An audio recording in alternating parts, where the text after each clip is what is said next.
여호와를 의지하는 자는 시온산이 흔들리지 아니하고 영원히 있음 같도다. 산들이 예루살렘을 두름과 같이 여호와께서 그의 백성을 지금부터 영원까지 두루시리로다. 아멘. 거룩하신 하나님 감사합니다. 언제나 한결같은 사랑으로 거기 계시며 저희들을 한 마음으로 주님을 사랑하는 마음으로 주님 앞에 나올 수 있도록 인도하여 주시니 감사드립니다. 우리의 삶은 비록 불완전했을지라도 불안정했을지라도 하나님의 임재가 있는 주님의 처소에 안정과 평안이 있는 줄로 믿사오니 이 시간 세상이 줄 수 없는 평안을 공동체 가운데 부어 주옵소서. 하나님을 예배할 때 영광 받으시고 하나님의 선하심을 더욱 깊이 알며 하나님을 알미 세상 살 동안 순종할 수 있는 새 힘과 원동력이 되도록 인도하여 주옵소서. 오늘도 마음이 곤고한 자들에게 하나님의 선하심이 기쁜 소식이 되기를 간절히 소망하오며 예수님의 이름으로 기도하옵나이다. 아멘.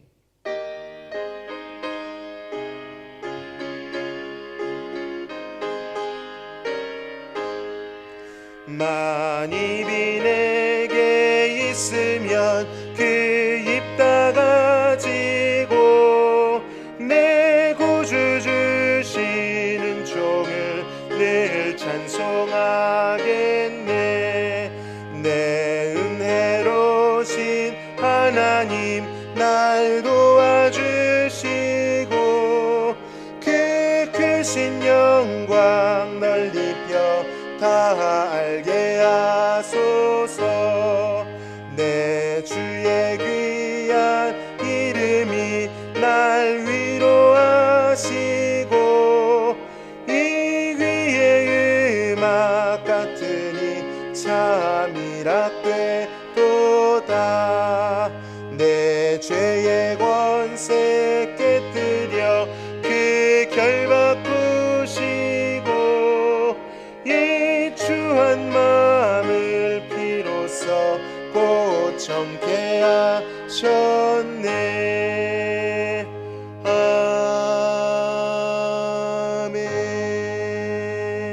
아멘. 여호와께 감사하라. 그는 선하시며 그 인자하심이 영원함이로다.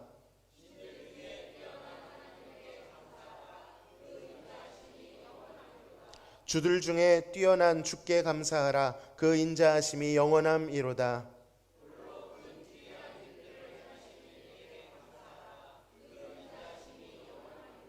지혜로 하늘을 지으신 이에게 감사하라. 그 인자하심이 영원함이로다.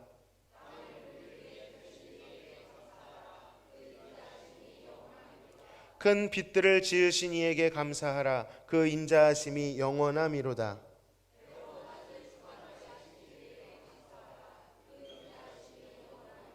달과 별들로 밤을 주관하게 하신 이에게 감사하라. 그 인자하심이 영원함이로다.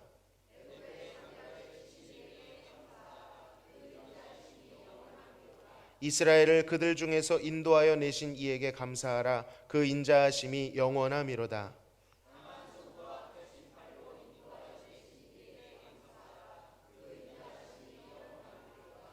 아멘. 전능하사 천지를 만드신 하나님 아버지를 내가 믿사오며 그 외아들 우리 주 예수 그리스도를 믿사오니 이는 성령으로 잉태하사 동정녀 마리아에게 나시고 본디오 빌라도에게 고난을 받으사 십자가에 못 박혀 죽으시고 장사한 지 사흘 만에 죽은 자 가운데서 다시 살아나시며 하늘에 오르사 전능하신 하나님 우편에 앉아 계시다가 저리로서 산자와 죽은 자를 심판하러 오시리라. 성령을 믿사오며 거룩한 공회와 성도가 서로 교통하는 것과 죄를 사하여 주시는 것과 몸이 다시 사는 것과 영원히 사는 것을 믿사옵나이다. 아멘.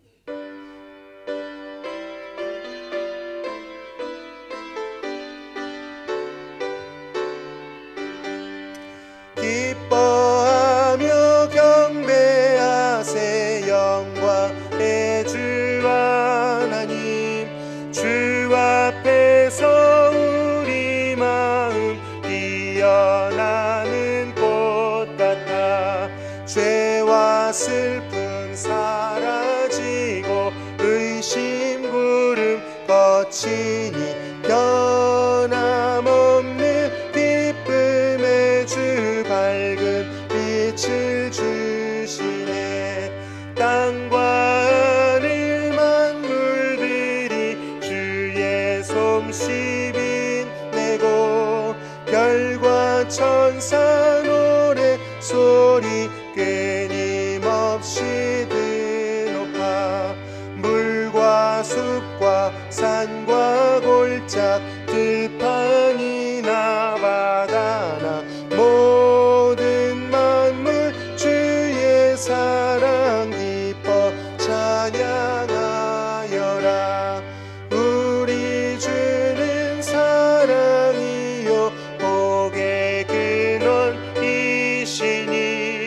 삶이 기쁜 샘이 되어 바다처럼 넘치네. 아버지의 사랑 안에 우리 모두 형제니 서로 사랑하게 도와주시옵소서. 새벽별의 노래 따라 힘찬 찬송 부르니 주의 사랑 줄이 되어 한맘 되게 하시네. 노래하며 행진하여 싸움에서 이기고 승전가를 높이 불러주께 영광 돌리세. 아멘.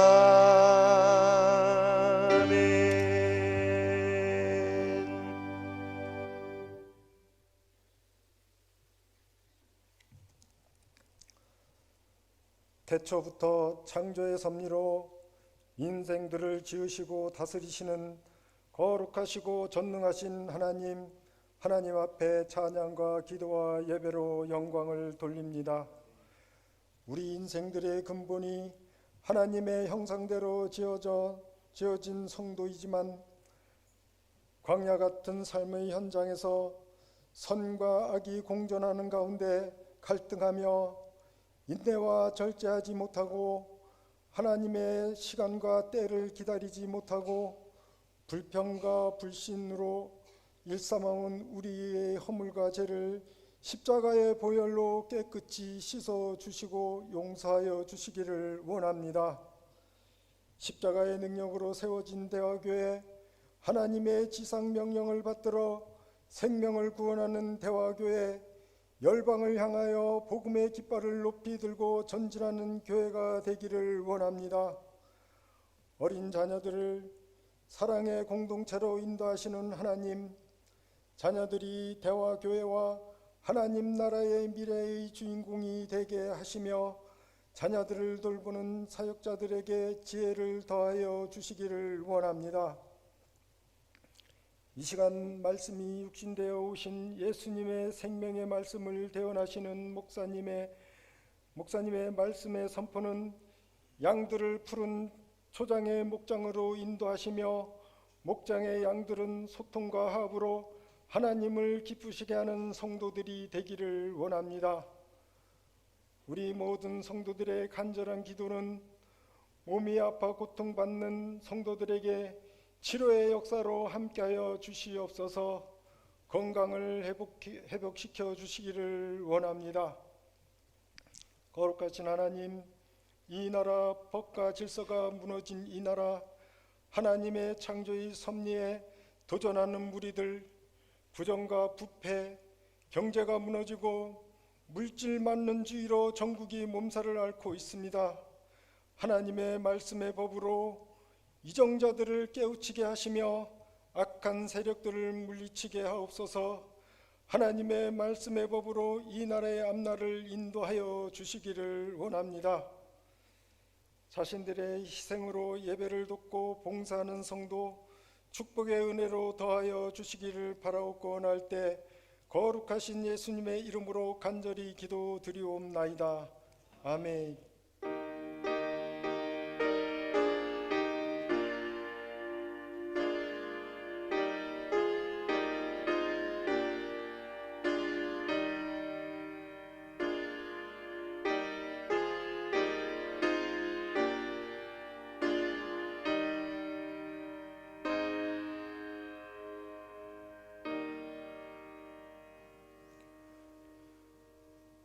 함께 나누실 하나님의 말씀은 창세기 14장 1절에서 16절까지의 말씀입니다. 창세기 14장 1절에서 16절까지의 말씀 한 절씩 교독하시고 끝절은 합독하겠습니다. 당시에 시날 왕 아므라벨과 엘라사 왕 아리옥과 엘람 왕 그돌라오멜과 고임 왕 디다리,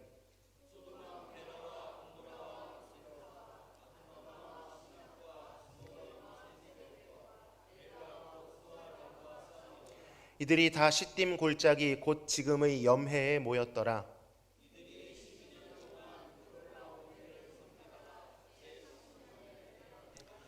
제14년에 그돌라오멜과 그와 함께한 왕들이 나와서 아스드롯 가르나임에서 르바 족속을, 함에서 수스 족속을, 사웨 기랴다임에서 엠 족속을 치고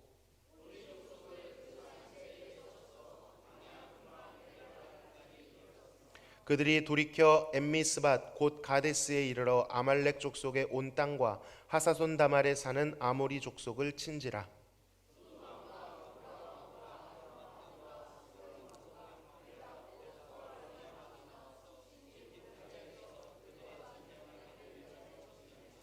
엘람 왕 그돌라오멜과 고임 왕 디달과 시날 왕 아므라벨과 엘라사 왕 아리옥 네 왕이 곧 그 5 왕과 맞서니라.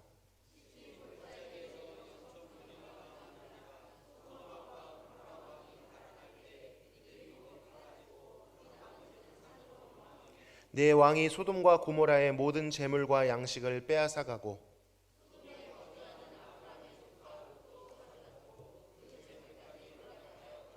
도망한 자가 와서 히브리 사람 아브람에게 알리니 그때에 아브람이 아모리 족속 마므레의 상수리 숲을 근처에 거주하였더라.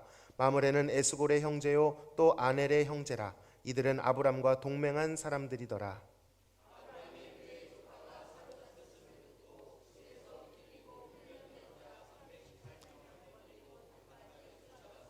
그와 그의 가신들이 나뉘어 밤에 그들을 쳐부수고 다메섹 왼편 호박까지 쫓아가 모든 빼앗겼던 재물과 자기의 조카 롯과 그의 재물과 또 부녀와 친척을 다 찾아왔더라. 아멘. 오늘 본문은 고대 전쟁 이야기로 시작하고 있습니다. 성경에 나오는 최초의 전쟁이죠. 그것도 스케일이 큰 전쟁입니다. 고대 시대로 보면 세계 전쟁이라고 보아도 무방할 듯합니다.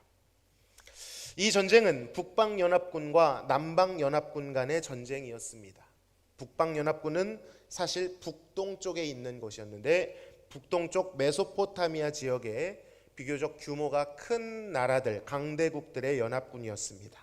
시날이 어디입니까? 고대 바벨론입니다. 엘람, 똑같다고 할 수는 없지만 후대에 이 지역에서 페르시아라는 나라가 일어나게 되죠. 고임, 엘라 이렇게 네 국가였고요. 이들 중에 맹주는 엘람 왕 그돌라오멜이었습니다.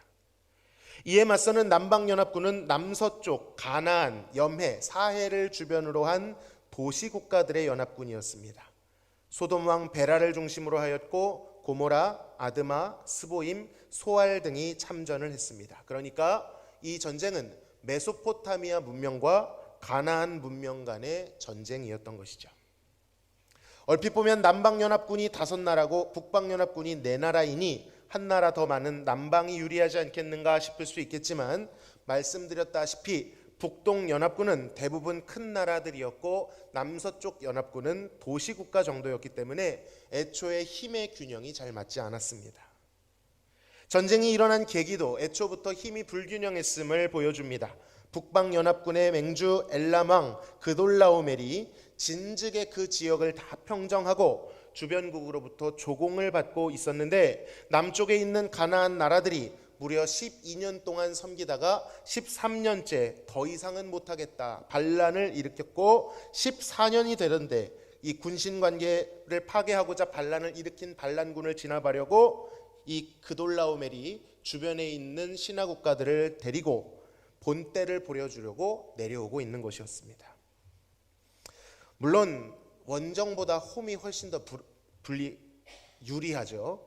그러나 긴 원정길에도 불구하고 전쟁의 승기는 원정길을 떠난 그돌라오멜의 연합군에게 압도적으로 기울었습니다.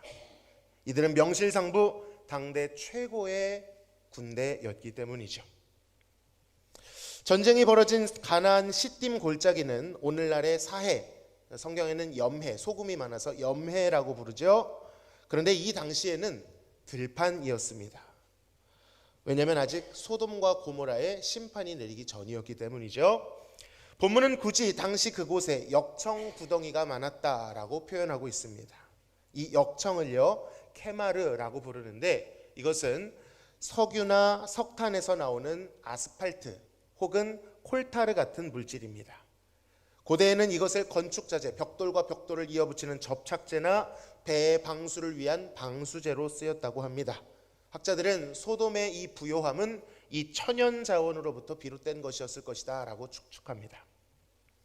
자, 그런데 평소에 이 역청이 이들에게 막대한 부를 가져다주는 자원이었지만 전쟁이 벌어지자 오히려 이 역청이 이들의 발목을 잡고 있습니다. 전투에 밀린 소돔과 고모라 군사들이 도망치다가 이 꾸덕꾸덕한 역청 구덩이에 빠져버린 것입니다. 평소에 생각하던 강점이 함정이 되어버린 것이죠. 평소 의지하던 것이 덫이 되어버린 것입니다. 결과는 참혹했습니다. 가나안 연합군은 완패했지요. 왕들은 도망쳤고 군대는 흩어졌습니다. 도시의 재물과 양식이 다 약탈당했고 사람들은 포로가 되어 북쪽으로 끌려가게 된 것입니다. 자, 그런데 갑자기 소개되는 이 전쟁 이야기에 우리가 관심을 갖게 되는 이유는 이 전쟁이 일어난 지역이 익숙하기 때문입니다. 이런 거 있죠. 어디 지역에서 큰 사고가 났다더라 뉴스가 나오면 내가 아는 지인이 거기에 살고 있다라는 사실을 떠올리면 걱정이 되죠. 물론 도시는 넓고 사람도 많겠지만 혹시나 하는 염려가 밀려오기 마련입니다. 우리는 지난주 설교를 통해 이 소돔 땅에 찾아가 정착한 한 사람을 알고 있습니다. 누굽니까? 아브라함의 조카 롯이었죠. 롯이 선택한 소돔 땅에서 전쟁이 일어났고 그것도 그 소돔 왕이 패했다라는 이 소식은 우리로 하여금 그곳에 거주했던 롯의 근황을 염려하게 만듭니다. 아니나 다를까 본문은 이렇게 롯의 상황을 설명합니다. 11절 12절을 읽습니다. 시작. 내 왕이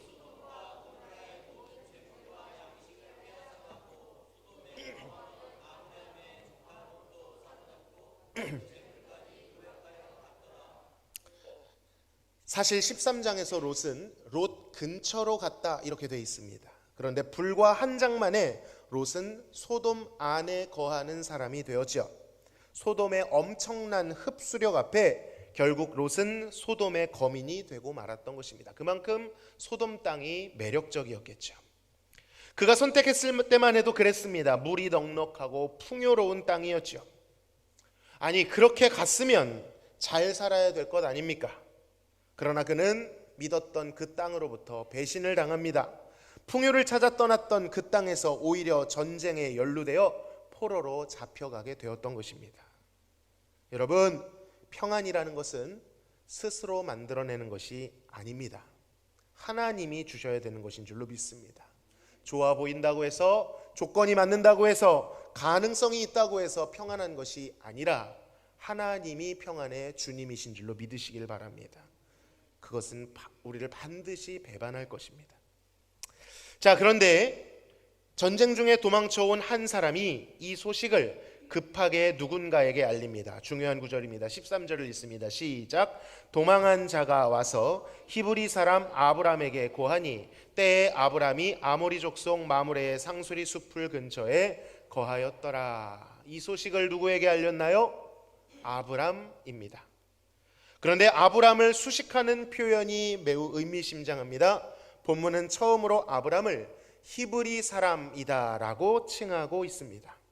이 히브리라는 말은요, 발음은 이브리에 가깝습니다. 강을 건너온 사람, 나그네 혹은 유랑자 이런 뜻입니다. 아마도 가나안 땅에 살던 원주민들은 이방인 아브람을 이렇게 불렀을 것입니다. 아, 저 강을 건너온 사람, 저 이방인, 저 나그네. 실제로 그랬죠. 그는 메소포타미아에서 건너온 나그네였습니다. 정착민이 아니었어요. 왕도 아니었고 나라나 도시도 없었습니다. 그저 장막을 치고 사는 유랑자였죠. 그런 나그네에게 이 사실을 알려서 뭘 어떻게 하겠다는 것입니까? 왕들의 전쟁이 벌어지고 있는데 나그네가 무엇을 할 수 있단 말입니까? 그것도 세계 최강의 전투력을 자랑하는 그돌라오멜의 군대를 상대로 말이죠.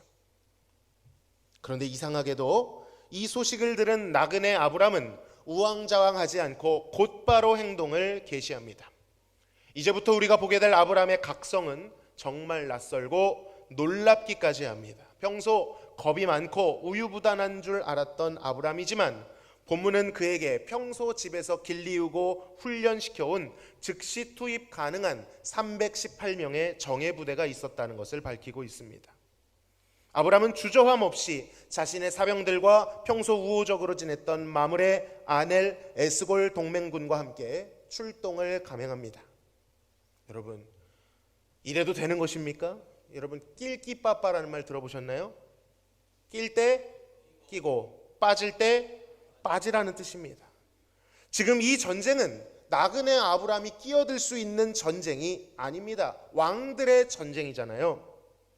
그것도 그 왕들을 다 때려 눕힌다고 하는 그돌라오멜과의 전쟁입니다.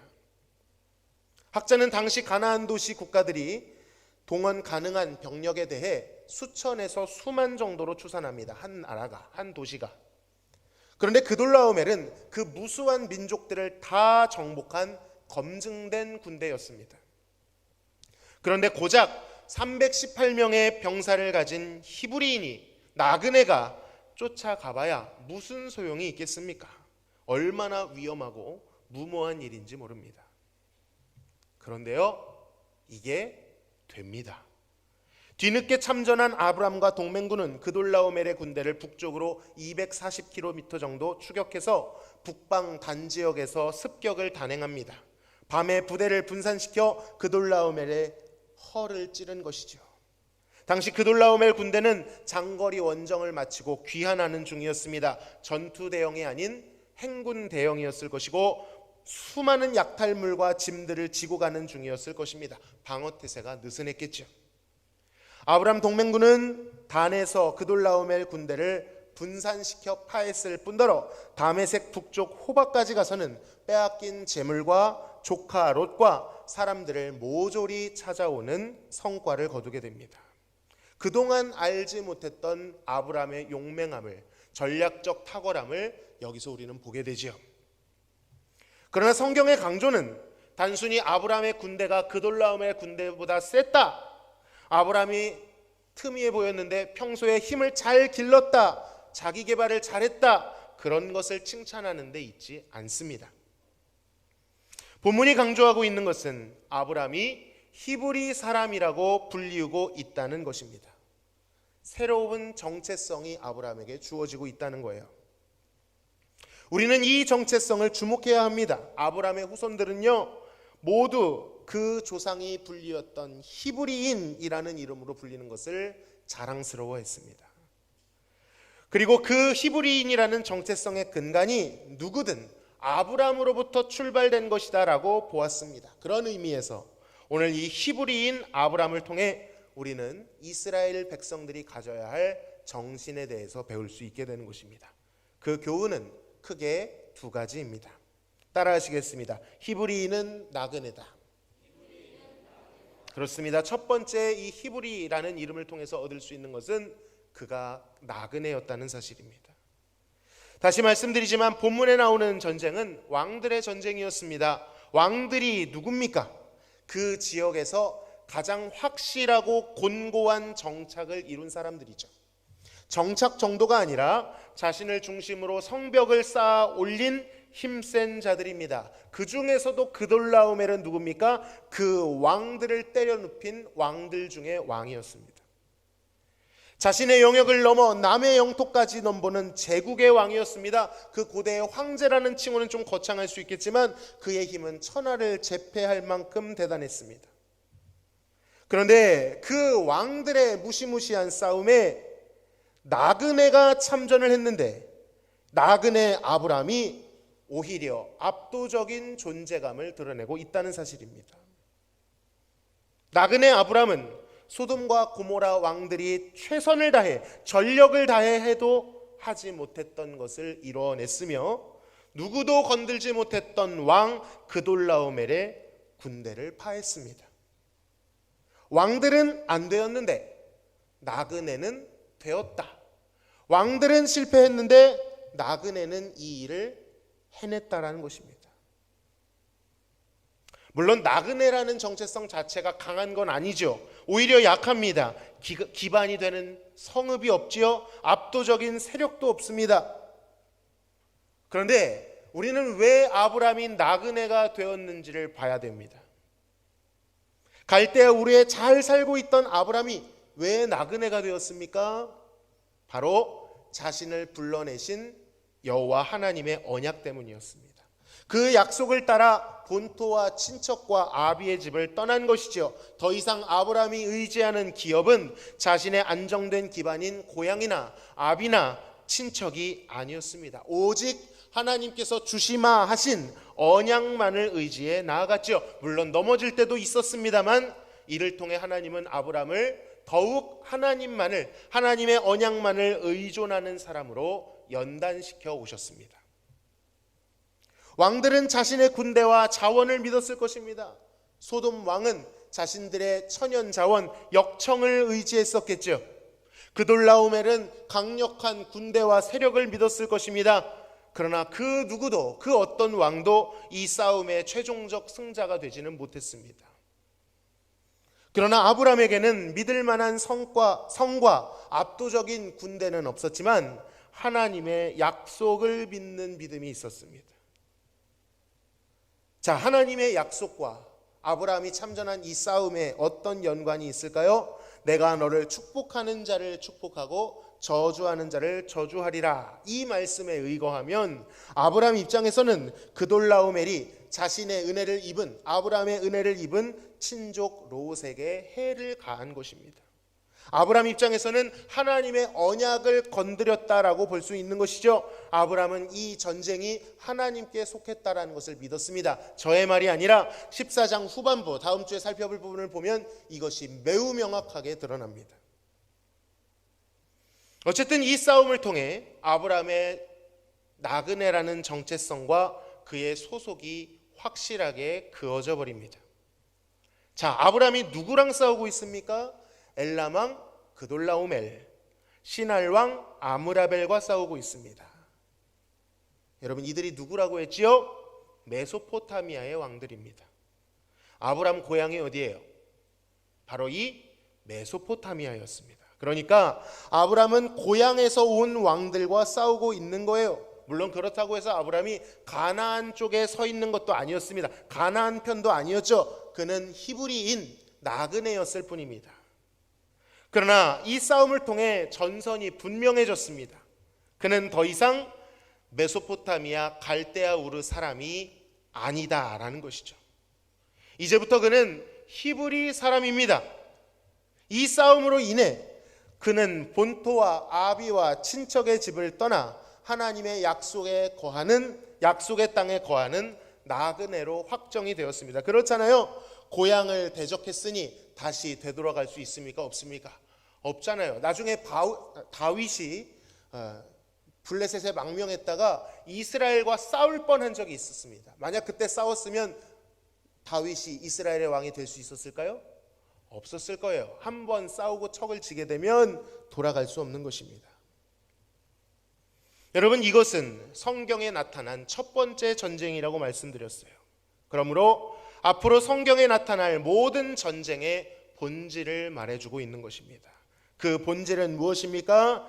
세상의 성을 쌓은 왕들과 하나님의 언약만을 의지하는 나그네의 전쟁이라는 것이죠. 힘센 자들이 이길 것 같은데 하나님은 힘센 자들의 편이 아니라 언약을 믿고 떠난 나그네의 편이 되어주셨습니다. 이 전쟁은 힘에 의해 좌우되는 전쟁이 아니라 하나님을 의지하고 하나님께서 함께 하심으로 결정되는 전쟁이었습니다. 이 창세기를 가장 먼저 보았을 1차 청중 아브라함의 후손이요 자신들을 히브리인이라고 자처하는 이 백성들은 전쟁을 앞두고 있었습니다. 출애굽 후에 가나안 전쟁을 앞두고 있었죠. 그 땅의 왕들과 나그네된 자신들의 전쟁이었습니다. 모세는 이 최초의 전쟁 기사를 통해서 전쟁을 앞두고 있는 아브라함의 후예들이 히브리 정신을 되새기기를 원했던 것이죠. 그것이 무엇입니까? 이 싸움은 하나님께 속했으며 힘과 세력에 결정되는 싸움이 아니라 오직 여호와의 약속을 믿고 순종할 때 승리할 수 있는 싸움이라는 것을 분명히 하고 있는 것입니다. 그들은 전쟁이 하나님께 속했음을 알고 오직 하나님만을 의지하고 하나님께만 순종해야 했습니다. 실제로 가나안의 전쟁들이 다 이것에 의해 성패가 결정되었죠. 사랑하는 성도 여러분, 우리 역시 그렇습니다. 이 세상 살아갈 동안 우리가 싸울 싸움은 하나님께 속한 줄로 믿습니다. 힘이 세다고 해서, 소유가 많다고 해서 이것저것 내가 저것만 있으면 이길 수 있을 것 같다, 그걸 가졌다고 이기는 싸움이 아닙니다. 왕이 되어야 이기는 것이 아닙니다. 많은 사람들이 왕이 되려고 합니다. 왕까지는 아니더라도 내 삶의 주인, 통제 가능한 삶을 구축하려고 합니다. 자신의 성을 견고히 쌓고 무기를 많이 가지고 힘을 응집시키고 나를 안전하게 만들어줄 수 있는 시스템을 만들려고 해요. 그러나 그것으로 되어요? 안 되어요? 안 된다는 거예요. 실패할 것입니다. 배신당할 것입니다. 오직 하나님의 약속을 믿고 이 땅에서 이 땅에 소망을 두지 아니하고 나그네로서 영적인 히브리인으로서 살아가는 이들이 오직 이 땅이 아닌 하나님의 나라의 마음을 두고 그분의 부르심에 따라 그분을 향하여, 그분을 위하여, 그분으로 인하여 살아갈 때 그 약한 자들이 강한 자들을 이기게 하신다라는 것입니다. 여러분, 믿음이 세상을 이길 것입니다. 두 번째는요, 히브리인은 고엘이라는 사실입니다. 지난주 설교에 롯과 아브라함이 친족 사이다라는 것을 은근히 강조한 것 기억하실지 모르겠습니다. 유독 아브라함은요, 롯에게만은 관대합니다. 12장에서 아내를 누이라 속였던 사람이 13장에는 롯에게 땅을 선택할 권한을 넘겨주지를 않나. 오늘 본문에서는 그가 잡혀갔다는 소식을 듣자마자 앞뒤 안 가리고 출전을 하지를 않나. 솔직히 아내 사례는 별로 좋아할 것 같진 않지만 사실 이 롯을 향한 아브라함의 마음에는 히브리인의 중요한 정신과 그것을 통한 성경 전체를 아우르는 중요한 신학적 메시지가 담겨 있습니다. 아브라함이 담대하게 출전할 수 있었던 가장 큰 원동력은요, 친족 롯을 향한 사랑 때문이었습니다. 이 사랑은 어떤 사랑이냐? 자신의 목숨을 아끼지 않을 정도의 사랑이었습니다. 롯은 아브라함에게 있어서 분명 조카였지만 조카보다는 형제에 가까웠을 가능성이 큽니다. 왜냐하면 나이 많은 터울이 큰 형님의 아들이었기 때문에 같이 비슷한 나이대에서 자랐을 가능성이 큽니다. 그러니까 아브라함은 그의 형제 롯을 위해 자신의 생명을 생각할 겨를이 없이 출동한 거예요. 아브라함은 롯이라면 꼼짝을 못합니다. 이 사건뿐만 아니라 이 본문의 앞 뒤에도 계속해서 나와요. 아브라함은 롯에게 한없이 자신을 내어주는 존재로 등장하고요, 반대로 롯은 아브라함의 은혜와 혜택을 계속해서 입는 존재로 등장을 합니다. 단순히 그들의 혈육적 사랑이 특별했다, 그런 걸 말씀드리는 것이 아닙니다. 이것은 혈연을 넘어선 매우 중요한 히브리인의 정신이 되었습니다. 바로 그 히브리 민족의 근간이 되는 정신, 그것이 고엘이라는 정신입니다. 고엘, 낯설 수 있지만 중요하니 외워두십시오. 고엘은요, 되찾아주는 자라는 뜻입니다. 다른 뜻으로 하면 속량하는 자, 권리를 회복시켜주는 자라는 뜻도 있습니다. 이 고엘이 정식으로 법으로 제정되는 것은 레위기 25장에 가서야 나옵니다. 자, 그런데요, 그러면 이때는 고엘이 없었겠지. 근데 잘 생각해 보십시오. 자, 레위기 누가 썼습니까? 모세가 썼죠. 창세기 누가 썼습니까?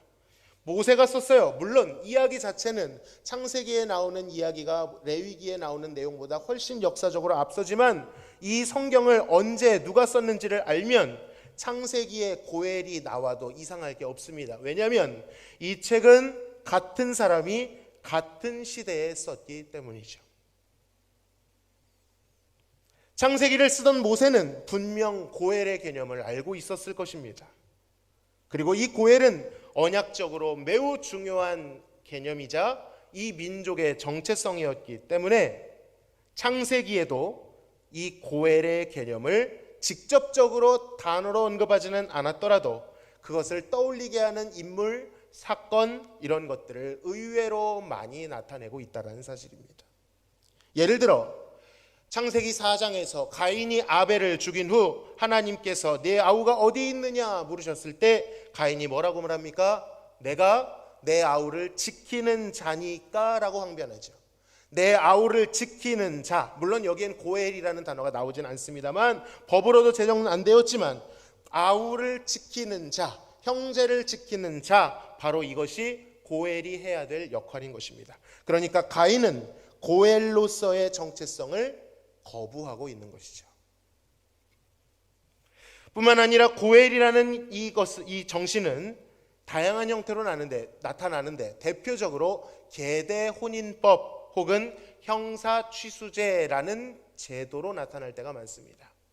레위기에 이 법이 명시되어 있지만 이미 창세기에서부터 이 형사 취수제가 이행되고 있음을 보게 됩니다. 형이 죽으면 취수, 형수를 취한다. 누가? 형제가. 대를 잇지 못하고 자식을 낳지 못하고 죽은 형제를 위해 그의 형제가 대신 형수와 혹은 제수씨와 결혼함으로써 대를 이어주는 제도, 이것이 계대 결혼법입니다. 창세기에도 나중에 가보면 야곱의 아들들에게 이 계대 혼인법이 언급되고 있습니다. 어쨌든 이 고엘은 형제의 생명을 지키기 위해 나의 생명을 나누어 주는 존재다. 이것이 핵심입니다. 자, 그런 맥락에서 본다면 아브라함은 지금 어떤 사람으로 등장하고 있나요? 잡혀간 롯을 위해 생명을 아끼지 않고 전쟁에 뛰어드는 고엘 같은 존재로 나타나고 있다는 것입니다. 아브라함은 앞뒤 가리지 않습니다. 이전에 보았던 아브라함과 너무 달라서 혼란스러워요. 그는 담대히 당연한 하듯이 목숨을 걸고 나아가요. 물론 달갑지 않죠. 여러분, 롯이 어떤 사람입니까? 롯을 위해 이럴 가치가 있단 말입니까? 이런 의문이 들어요. 솔직히 이런 밉상이 어디 있습니까? 삼촌의 안위는 생각하지도 않고 자기 살 길만 찾아갔던 롯, 그렇게 갔으면 잘 살기라도 해야지 오히려 그 소돔의 문화에 완전히 함몰되어 버리고 전쟁통에 잡혀가는 실망감을 주는 인물이 바로 롯입니다. 그는 아브라함을 번거롭게 만들었고요, 수고스럽게 만들었으며 위험하게까지 만들었습니다. 이후에 나오는 창세기 18장에서 20장 소돔이 멸망하는 장면을 보면요, 가관입니다. 롯은 민폐 그 자체예요. 그런데도 아브라함은 이 실망스러운 롯을 위해 신실하게 자신의 것을 내어줍니다. 군더더기가 없어요. 이 롯이 나에게 서운하게 했는데 이런 게 없습니다. 그냥 당연하다듯이 쫓아가는 거예요. 네가 저지른 사고니까 네가 수습해라고 말하지 않습니다. 아브라함이 롯을 담당해주고 수습해 주었습니다. 바로 이것이 고엘의 역할인 것이죠. 형제를 위해 앞뒤 가리지 않고 생명을 내어주는 것, 형제를 위해서라면 기꺼이 생명을 내어줄 수 있는 것, 이것이 신비한 고엘의 관계인 것입니다. 여러분, 이 사랑하는 마음은, 아브라함에게 있던 형제 사랑의 마음은 어디로부터 온 것일까요? 단순히 오래전의 추억 때문일까요? 삼촌 조카 관계라서 그런 것일까요? 물론 그런 것이 없을 수는 없겠지만 이것은 혈연을 넘어 하나님께로부터 배운 것이었습니다. 아브라함이 먼저 이 사랑을 경험했어요. 자신이 애굽에서 미련하게 사고를 쳤을 때, 곤경에 처했을 때 누가 앞뒤 안 가리고 찾아와 주셨습니까? 하나님이시죠. 하나님이 애굽까지 찾아와 자신의 실수를 담당해 주시고 수습해 주셨습니다. 자신의 미련함을 보시고도 기꺼이 애굽에까지 찾아와 주신 하나님으로 인하여 아브람도 미련한 조카 롯을, 곤경에 처한 롯을 구하기 위해 기꺼이 그곳으로 달려가고 있는 것입니다. 그러므로 고엘은 단순한 혈연 관계가 아니라 하나님과 우리의 관계입니다. 성경이 아브람과 롯의 관계를 보여주는 이유는 하나님과 우리의 관계를 설명해 주기 위한 것입니다. 실제로 구약에서 하나님은 끊임없이 자신이 그 백성의 고엘이 되신다라고 말씀하셨습니다. 출애굽기 6장 6절에서 하나님이 애굽의 종살이에서 이스라엘을 건져내실 때 내가 너희를 속량하리라 라는 표현을 씁니다. 여기에 속량이라는 단어가 가알이라는 단어인데 이것이 고엘에서 온 단어입니다. 시편 19편 44절에서 하나님은 나의 반석이시요 나의 구속자라고 고백을 하는데요, 여기에 구속자가 고엘입니다. 이사야 선지자도 여러 곳에서 여호와를 구속자 고엘이라고 고백하지요. 실제로 구약의 하나님은 숱하게 배신하는 미련한 이스라엘을 포기하지 않으시고 찾아오셔서 그들을 속량하시고 그들을 구속하시고 그들을 감당하여 주셨습니다. 이스라엘은 어찌 그렇게 얄궂게도 배신을 하는지, 그런데 하나님은 어찌 그렇게 신실하게 그들을 수습하고 보듬으시는지 우리는 구약을 통해 이것을 목도할 수 있습니다. 그런데 사실 이 고엘은 신약에 사는 우리에게 더욱 선명하고 확연하게 다가옵니다. 우리에게도 고엘의 역할을 자처한 형제가 있으셨습니다. 히브리서 2장 11절에서 12절을 같이 읽습니다. 시작. 거룩하게 하시는 이와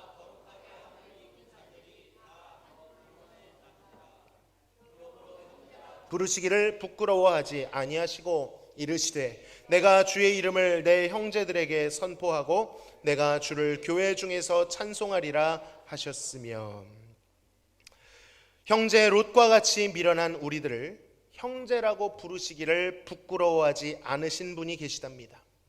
우리의 형제, 우리의 고엘, 그는 누구십니까? 바로 예수 그리스도, 예수께서 우리의 고엘이 되어주셨습니다. 그는요, 먼저 아버지의 사랑을 받는 유일한 아들이었습니다. 그런데 그 존귀한 아들이 비천한 곳에서 건져낸 양자된 우리를 급이 다른데 형제라고 부르시는 것을 부끄러워하지 않으셨대요. 오히려 우리를 애정어리게 바라보시며 우리와 같이 형제가 된 것을 기뻐하시고 환영해 주셨답니다. 그리고 끊임없이 우리가 하나님의 아들로 살아갈 수 있도록 도와주시고 그 가운데 분출되는 연약함과 옛 습성과 미련함이 보이지만 기꺼이 섬기시며 자신의 것을 내어 주신다고 하십니다. 우리 주님, 우리 고엘 예수 그리스도는 어느 정도로 우리에게 내어 주십니까? 아브라함이 앞뒤 가리지 않고 출동했던 것과 비교가 안 될 정도로 예수님은 하늘의 영광스러운 보좌, 우리가 어떤 것인지 가늠조차 할 수 없는 그 영광스러운 보좌를 주저함없이 버리시고 낮은 형제들에게로 찾아오셨습니다.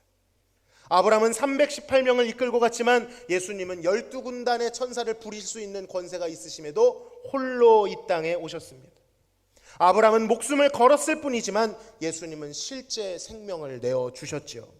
아브라함은 롯의 재물과 몸을 되찾아 줬을 뿐이지만 예수님은 우리의 몸과 영혼을, 과거와 현재와 미래를 죄와 사망에서 건져 주셨습니다. 그는 형제들의 죄와 약함을 기꺼이 담당해 주셨으며 형제들과 함께하게 됨을 기뻐하고 함께 하시기를 기뻐하시기에 떠나지 않으십니다. 여러분 꼭 기억하십시오. 우리의 고엘 예수님께서는 우리를 위해서라면 앞뒤 가리지 않고 주저함 없이 뛰어 드신다는 사실입니다. 그가 끝까지 우리를 열정적으로 사랑하시며 영원히 도울 것입니다. 기적이 뭔지 아십니까? 이 놀라운 우주보다 큰 사랑이 우리에게 선포되는데도 우리의 마음이 도무지 움직이지 않는다는 사실입니다. 놀라지 않는다는 사실입니다. 우리의 강팍함이 우주의 강팍함, 우주의 광활함보다 더 지도갈 수 있다는 사실이죠. 설교 준비하면서 그것을 많이 느꼈습니다. 우리 모두는 롯과 같습니다. 롯이 아브라함 없이 아무것도 하지 못했던 것처럼 우리도 고엘 예수님 없이는 아무것도 할 수 없을 것입니다. 우리의 참 형제 그리스도 없이는 아버지 앞으로 나아가는 것은 상상조차 할 수 없습니다. 그러므로 우리는 모든 순간, 모든 영역에서 우리의 고엘이신 예수 그리스도를 의지해야 합니다. 그리스도와 함께라면 이기지 못할 것이 없습니다. 원수의 고발도 정죄도 이겨낼 수 있습니다. 그가 생명을 바쳐 우리를 의롭다 하셨기 때문이죠. 지금도 우리를 위하여 간구하시기 때문입니다. 그 고엘의 사랑에서 끊어낼 수가 없대요. 이상하리만큼 롯에게 진심이었던 아브람보다 그리스도께서 우리에게 진심이시기 때문입니다. 이유가 없어요. 그 사랑에는, 이 기이한 사랑에는 이유가 없습니다. 신비하고 독보적인 사랑입니다. 그 사랑에서 그 무엇도, 환난도, 곤고함도, 박해, 기근, 적신, 위험, 칼, 사망, 생명, 천사들, 권세자, 현재일, 장래일, 능력, 높음, 깊음, 그 어떤 피조물이라도 우리를 그리스도 예수 안에 있는 하나님의 사랑에서 끊어낼 수 없다라고 성경은 분명히 말씀하고 있습니다. 여러분, 이것을 믿으셔야 합니다. 이것을 붙드셔야 합니다. 추상적인 믿어야 한다는 관용어가 아니라 여러분의 삶의 하나하나, 신앙생활의 하나하나까지 나는 신앙생활도 예수님 없이는 할 수 없다라는 것을 절감하셔야 합니다. 그 사랑 가운데 뿌리가 박히고 터가 굳어져야 합니다. 아브람 품에 안기어 전쟁통에 탈출하는 롯처럼 우리는 예수님의 옷자락을 꽉 붙잡아야 합니다. 그 품에서 떨어지지 않도록 더욱 그 품으로 날마다 파고들어야 합니다. 더 나아가 그리스도께서 우리의 고엘이 되어 주셨듯 우리도 기꺼이 다른 누군가의 고엘이 되어 주어야 합니다. 그리스도의 마음과 시선을 품고 나와 같이 또 다른 미련한 자들, 롯과 같은 자들, 죄인들을 바라봐야 합니다. 주님의 사랑은 우리를 거기까지 인도하세요. 그 사랑 안에 거하면 주님의 시선과 마음이 느껴집니다. 여전히 사망의 포로가 되어 신음하고 있는 자들이 보여요. 그곳으로 나아가 그들의 고엘이 되어줘야 합니다. 강도 만난 자들의, 피 흘리는 자들의 선한 이웃이 되어줘야 합니다. 여러분, 교회는요, 하나님을 향해 예배만 잘 드리면 되는 곳이 아니에요. 욕 안 먹고 무난하게 신앙생활 잘하면 되는 곳이 아닙니다. 교회는 무난한 곳이 아닙니다, 여러분. 교회는 서로의 상처와 가시와 연약함을 책임져주는 고엘 공동체가 되어야 될 줄로 믿습니다. 아브라함이 롯을 향해 네 잘못이니 네가 책임져라 이렇게 말하지 않았듯이 우리도 넘어진 형제, 연약한 형제, 미련한 형제를 향해 알아서 일어나 라고 말해서는 안 됩니다. 상대의 실수와 허물은 그의 것이 아니라 내가 대신 지어야 할 사명입니다. 내 기도의 제목입니다. 그것이 보였다면 그것을 구분짓고 험담할 것이 아니라 입을 닫고 하나님께 가져가 기도하라는 사명인 줄로 믿으시기를 바랍니다. 형제, 자매의 성패와 영육이 나의 것이다 라고 하이델베르크는 말합니다. 아브라함이 롯을 포기하지 않았듯이 하나님이 우리를 포기하지 않으셨듯이 우리도 실패한 지체를 포기해서는 안 됩니다. 주저함 없이 그에게로 달려가 그를 끌어안고 일으켜 세우고 손해를 감수하고서도 그를 담당해 줘야 됩니다. 요한일서 3장 16절에서는 그가 우리를 위하여 목숨을 버리셨으니 우리가 이로써 사랑을 알고 우리도 형제들을 위하여 목숨을 버리는 것이 마땅하니라 라고 분명히 말씀하십니다. 말씀을 정리하겠습니다. 아브라함은 히브리인의 시초였지만 우리 예수님은 히브리인의 결정체이십니다. 예수님께서 우리를 위하여 히브리 나그네가 되어 주셨습니다. 저 높은 보좌를 버리시고 우리를 위해 낮고 낮은 땅의 나그네가 되어 심지어는 누일 곳도 없이 머리 둘 곳조차 없이 지내셨습니다. 우리도 그분을 따라 나그네의 삶을 살아야 합니다. 혹시 우리의 삶이 내가 누울 곳과 내가 안전히 거할 곳만 찾고 있는 삶이라면 우리는 나그네로서의 삶이 아닌 왕이 되고자 하는 삶을 살고 있는 것입니다.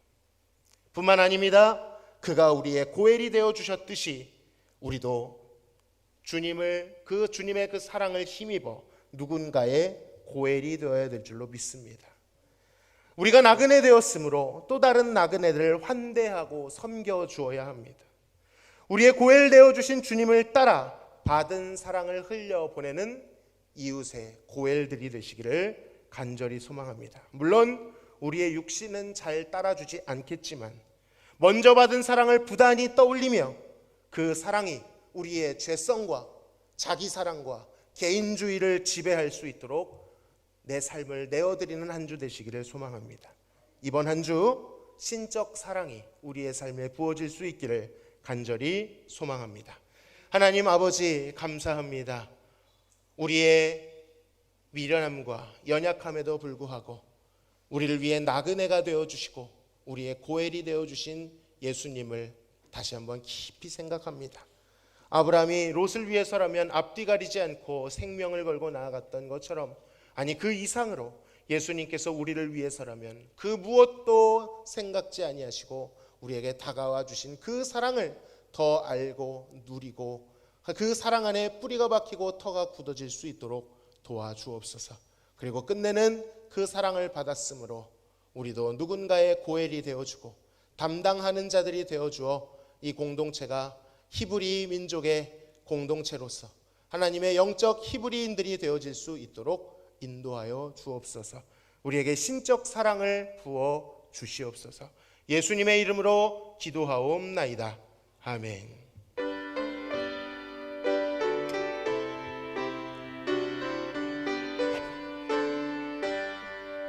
나의 갈 길 다가도록 예수 인도하시니 내 주 안에 있는 긍휼 어찌 의심하리요. 믿음으로 사는 자는 하늘 위로 받겠네. 무슨 일을 만나든지 만사형통하리라. 무슨 일을 만나든지 만사형통하리라. 나의 갈 길 다가도록 예수 인도하시니 어려운 일 당한 때도 족한 은혜 주시네. 나는 심히 고단하고 영혼 매우 가라나 나의 앞에 반석에서 샘물 나게 하시네. 나의 앞에 반석에서 샘물 나게 하시네. 나의 갈 길 다가도록 예수 인도하시니 그의 사랑 어찌 큰지 말로 알 수 없도다. 성령 감화 받은 영혼 하늘 날아갈 때에 영영 부를 나의 찬송 예수 인도하셨네. 영영 부를 나의 찬송 예수 인도하셨네.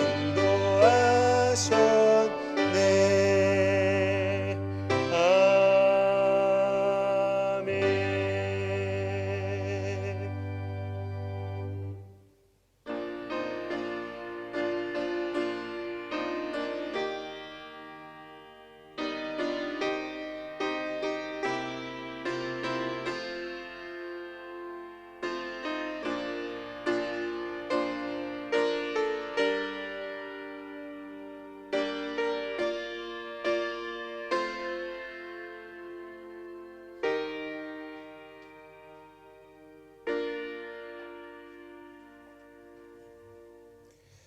감사의 예물을 하나님께 올려드립니다. 남은봉 전사님 가정에서 가정과 좋은 장호 사업장에 함께하신 감사합니다. 조병식 장로님, 박연희 권사님, 이정혜 권사님, 때를 따라 채워주시는 은혜 감사합니다. 김순록 권사님, 온 가족의 건강함과 믿음의 가정 되게 하옵소서. 원영순 권사님, 치료자이신 아버지 함께 하실 줄 믿습니다. 배화득 집사님, 김종임 집사님, 우리 가정의 주인 되시는 주님 늘 감사함으로 섬기며 영광 돌리는 가정 되게 하소서. 이기선 집사님, 배원자 집사님, 소망 가운데 거하게 하심 감사드립니다. 조영자 집사님, 김보균 성도님, 늘 동행하시는 주님 감사합니다. 주의 능력의 손으로 건강 지켜주시고 앞길에 늘 동행하여 주옵소서. 이명석 성도님, 이우석 성도님, 건강함으로 하나님께 영광 돌리는 딸들 되게 하옵소서. 무명으로 드리셨습니다. 항상 감사합니다. 무명으로 하나님께 드리셨습니다. 11조 예물을 하나님께 올려드립니다. 심상진 집사님, 송금성 권사님, 박희한 집사님, 이용현 권사님, 원영순 권사님, 이기선 집사님, 배원자 집사님, 빈보균 성도님, 이우석 성도님. 선교헌금, 구제헌금, 주정헌금을 하나님께 드립니다. 하나님 감사합니다. 오늘도 우리들의 호흡과 발걸음을 지키시고 무엇보다 허무한 인생 아니라 예수 그리스도 안에 영생을 누리는 삶으로 인도하시니 감사합니다. 비록 우리의 삶에 여러 가지 모순들이 있어 보이지만 보이지 않는 것이 영원한 줄로 믿사오니 우리의 삶을 하나님의 선하심으로 인도하시고 가장 좋은 것, 완전한 것으로 채워 주옵소서. 이 시간 그러한 믿음으로 드린 예물 연락하여 주시며 이 물질이 쓰여지는 곳에 하나님의 영광과 복음이 전파되는 역사가 가득하게 하여 주옵소서. 감사하며 예수님의 이름으로 기도하옵나이다. 아멘. 우리 다 함께 인사 나누시겠습니다. 나그네로 살아갑시다. 한 번 더 고엘이 되어 줍시다. 네, 감사합니다.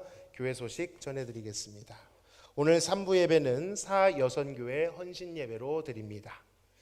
전도 세미나를 개최합니다. 어제 1차로 이론이 있었습니다. 많은 분들이 동참해 주셨습니다. 27일에는 동일한 시간 오후 2시인데요. 실습이 있습니다. 나 이론 안 들었으니까 실습 안 들어야지. 아닙니다. 오셔도 충분히 하실 수 있습니다. 여러분, 주님을 섬길 수 있는 날이 많지 않습니다. 우리 청년부들의 많은 참여를 부탁드립니다. 어제 청년부실에서 하고 청년부 담당 교역자가 하는데 청년부만 안 보여서 너무 보고 싶었습니다. 다음 주에는 좀 많이 나와주시면 감사하겠습니다. 노예주간 여름 성경학교 교사 강습회가 6월 27일 오전 10시에 대전 대동교회당에 있습니다. 교사들께서는 미리 일정을 조정해 주시기 바랍니다.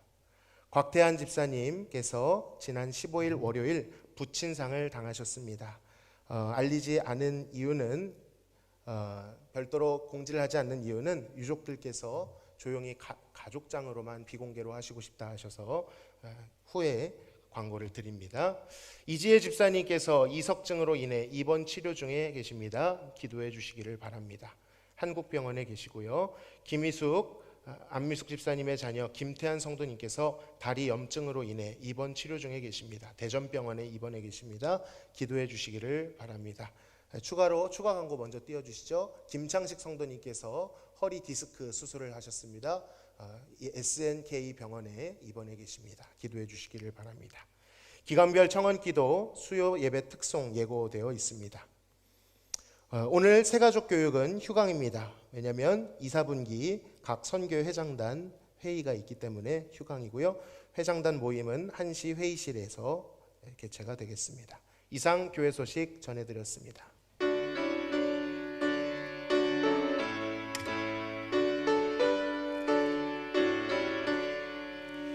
눈을 들어 산을 보니 도움 어디서 오나 천지 지은 주 하나님 나를 도와주시네. 나의 발이 실조가 않게 주가 깨어 지키며 택한 백성 항상 지켜 길이 보호하시네. 도우시는 하나님이 내게 그늘 되시니 낮의 해와 밤의 달이 너를 상치 않겠네. 내게 화를 주지 않고 혼을 보하시며 너의 주님 지금부터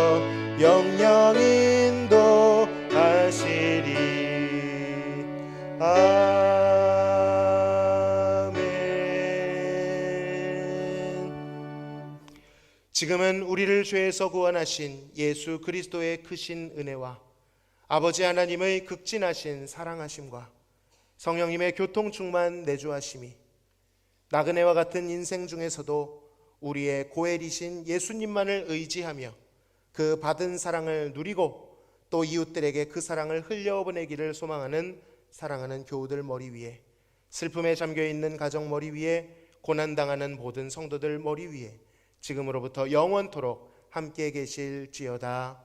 아멘.